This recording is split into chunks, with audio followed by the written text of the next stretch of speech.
Magbibideo kami. Gugulatin natin si Papalo. Doon ka magbibideo mamaya. Ipapasa ko sa ito. Ito na nga, sa likod kami dumaan dahil mamaya ipapasa ko ang cellphone ko kay Alexa para siya naman ang mag-video doon sa harap. Si Papa nakatingin dito. Tago muna tayo. Ayan na, si Alexa yung kasabuat. Ayan. Andiyan na siya sa harap ng terrace. Nakausap niya si Papa, kunwari. Wala siyang alam na gugulatin natin siya. Ayan. Andun pa ako sa lumang bahay yan. Time na yan, nakapunta na ako doon sa likod ng plywood. Sa likod na ako ng plywood, kaya na, sumilip na.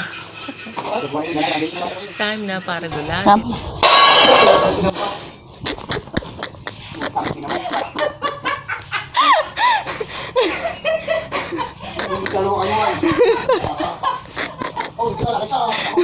Si Mama yan, si Mama.